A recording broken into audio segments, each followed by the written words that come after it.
Hello and welcome. I hope this doesn't look bad. Cappy is not awake, so I am on my own. So if it looks bad, it's her fault. And since she doesn't watch these, it's definitely her fault.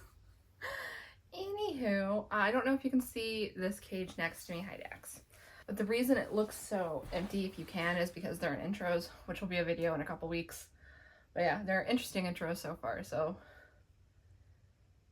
interesting for y'all, not so much for me. With them in intros and with a couple of videos being put on hold, one because I want to wait till they're done with intros, one because it's going to take a lot of work and I've been avoiding it. I thought I would just make a quick video, which is like a little information video for a few topics that I felt weren't substantial enough to require a full video of their own, but a lot of people have questions about. So let's go ahead and get into it. So first of all, litter training. How do you litter train your rats? So this is something a lot of people ask. Rats can be litter trained sometimes. Occasionally you get a really stubborn one that just has no interest in learning. And there's nothing you can really do about that. But basically, if you want to litter train your rats, you get a litter. I don't know if you can see that, but she's being rude and grooming herself. Yeah, you're rude. You get some kind of litter tray. So like for this cage, this is a litter tray, and I don't know if you can see it, but this is a litter tray. You can also get one of those corner trays that you can find at pet stores or online, and you put a different substrate than what they have at the bottom of their cage. So if you're using wood shavings, you can do paper pellets. If you're using, honestly, most things you can do paper pellets with, but if you're using paper pellets as the base of your cage, you could do wood shavings or pine pellets or just something that's different, that's obviously different to the rats. And then you take their little poops and you put them in the litter box. That's it. They eventually will figure it out. It helps if it's in a corner because they do like to go to the bathroom in a corner. You can also get a pee rock, which is just a large flat rock you stick in the middle of the litter tray because for whatever reason, rats like to pee on flat surfaces, which is fun when you have these kinds of shelves or ledges in there. Super fun. Not awful during cage cleaning at all. But yeah, you can do that. You could also just make sure their hammock is close to wherever their litter tray is, because you'll notice if you do that how often the rats just kind of spill out of their hammock into the litter tray and immediately pee. It happens all the time. When I have to give Ezra medicine, I have to stand there while he spills out of the hammock into the litter tray and pees, and it takes a shockingly long time for him to finish that. And I'm just standing there with his medicine, just like, buddy, they know I'm here. They're coming for you. But yeah, that's how you litter train rats. I think Cappy's phone's going off.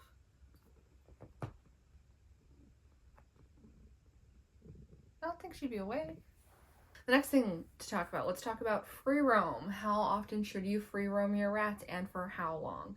So a common misconception is that they need at least 1 hour of free roam every single day. And they do not. It is a good thing for them to have frequent free roams if you have a good setup for it, because it's mentally stimulating. It's good for you to bond with them, especially if you can sit with them in free roam and they can crawl over you. They associate you with the fun of free roam. It's like one of the best bonding tools.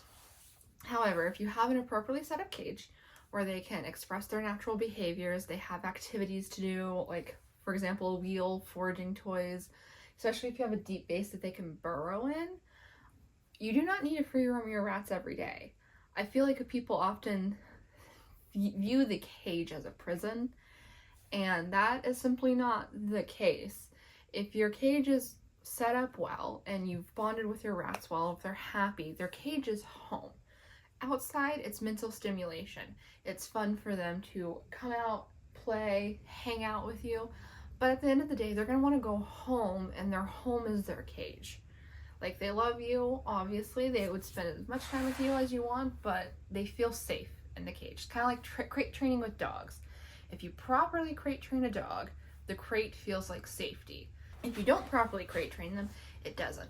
So like with rats, their cage never really feels unsafe. It's a human conception that a cage is a prison. They're happy in there. They feel safe because they know nothing's going to come after them. This is safety. And you want their home or their cage to be as enriching and exactly what they need as possible. So with super skittish rats that really don't get anything out of human interaction and are really difficult doing free roam, some rats don't even like free roam, the best option is to make their cage super enriching. And you can still give them the option to free roam, but it's okay if you skip free roams more frequently with those kinds of rats, because it's honestly going to be better for them, their mental health, if they get to stay in their cage. So I try to free roam my rats for at least a little bit every single day because I enjoy it. I like spending time with my rats. I like cuddling them. I like hanging out with them. They like hanging out with me. They do expect it, although as they get older, they free roam less. It's natural. They're just like not as interested. They just kind of want to stay in their cage. Is that you, Five? But if you're a particularly busy person and you don't have time to free roam an hour every day, do you have 30 minutes? Do you have a couple of like 20-minute intervals throughout the day? Do you have like some days that you can, basically? Because one of the most frequent reasons I see people rehoming their rats or dropping them off at rescue is because they feel like they aren't giving their rats the attention the rats need. And especially right now, rescues are so full, like rat rescues. A lot of ASPCAs and shelters don't take in pocket pets, so pocket pet rescues are often just like flooded. And if your rat is happy and they still are enjoying your company and you're still enjoying theirs, but you can't take them out every day, I would heavily consider still keeping them, because they don't need to go out every day if you have a proper setup. If they love you and they're happy, I would consider keeping them, because you might be the best they ever get. You do not have a guarantee they're going to have any better in a different environment than what you are providing them. So don't feel guilty is basically what I'm saying. It's okay if you can't free roam every day. You don't need to do an hour a day. You don't need to do 2 hours or 3 hours or 4 hours. I've seen some wild claims. The more you can do, yeah, I mean, it's probably fun for them and for you. Baker's staring at me. It's probably more fun for them and like you get to hang out with them. But that doesn't mean that their life is better, if you know what I mean. It's a bonus. Free roam is often considered a bonus. And I enjoy free roaming mine, and you may enjoy free roaming yours. But if you're super busy, don't feel guilty. Just provide the best you can for them. All right, last topic. Dax, she's licking the puppy stairs that I have on the bed. Okay. Last topic. How many rats should you get? So when initially getting rats, a lot of people ask, should I get 2 or 1 or 2 or 3? You should never get 1. Lone rats are not an okay situation, and especially if you're getting babies, that's really no excuse. A lot of people will be like, well, my rat's so loving and like sweet when they're alone. And it's like, well, that's because they're miserable. And their only interaction, their only chance to get attention is you. It's not that they love you so much more, it's that you're the only option, and they're lonely and sad and stressed. So, oh my god, Baker, your face. The cat was messing around over here. She like actually scratched my hand really bad when I was trying to get her to stop batting at the camera. So he's a little like, what was that? Anyway, so when you first get rats, my suggestion is honestly to get 3. And the reason for this is because oftentimes, especially if you have males, one rat has a more dominant personality than the other. And sometimes it's not even that. Sometimes one rat has a lot more energy than the other, and it causes issues. They butt heads a lot because they only have each other, so they feel like they have to spend time together, but they're not meshing as well as they could. But if you have a third rat, then it often just kind of blends them together a lot better, because when like an energetic rat is being too much, if one of them can't handle that, they go off with the other rat and calm down, or sometimes the 2 more energetic ones can play together and the lazy one can go eat or something. And if you have a more dominant rat, that rat can split his attention or her attention between the other two as opposed to just constantly picking on one. So it is a good idea to get 3 for that reason, but also, unfortunately, there's no guarantee that your baby rats or your adult rats even are going to have their companion for as long as you're hoping. I've had baby rats die on me. I see it happen, unfortunately, fairly often in the rat community, where someone gets 2 rats and one unfortunately passes away. Rats are very fragile. They're weirdly strong for fragile creatures. What I usually say is, like, sometimes it's as simple as a URI, it just takes them out. I've seen things. Dax. I've seen things happen. I've seen tragic things happen, and if you still have a companion for your other rat, it's a lot less dire of a situation than if you only have the one rat who's suddenly alone and you have to decide if you're going to rehome him or scramble to find him new friends.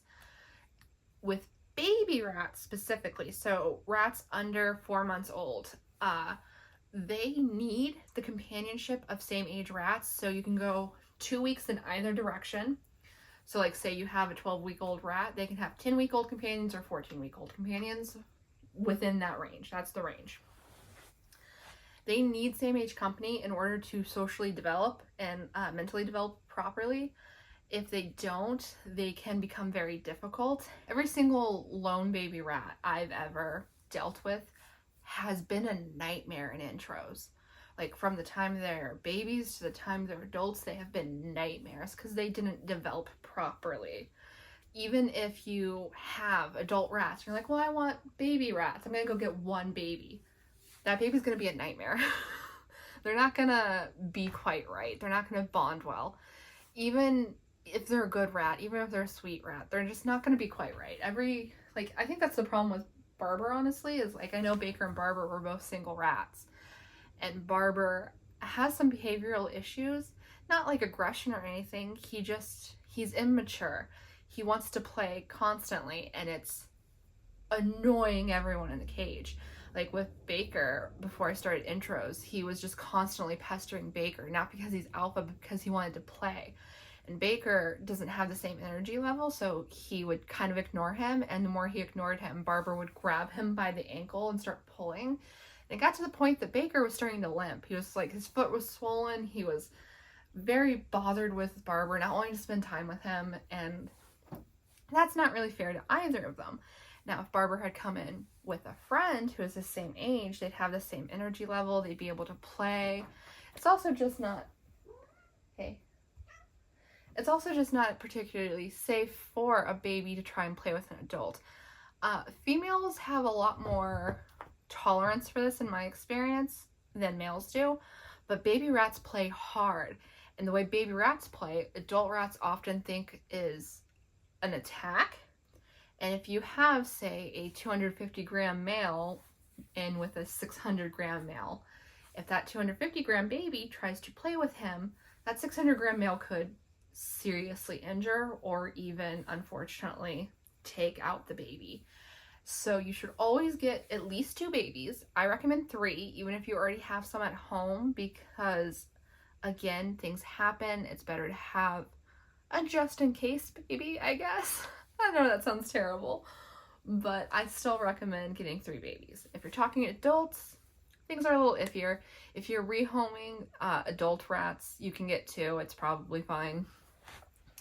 If a third is available and that's what you want, that's also fine. But if there's a lone rat, obviously they're not going to have a companion, but you personally should still have, at the very minimum, 2 rats, preferably 3, because it's often said in the rat communities, things can happen very suddenly. If you have only 2 rats, you don't want to be scrambling to try and get another rat if one of yours passes away. So yeah, if those were any topics you had been curious about, I hope I covered them sufficiently. And I believe that'll be all for this video. So I hope you enjoyed this video. If you did, you know what to do. All the fun stuff down below. And I'll see you in the next one. Goodbye!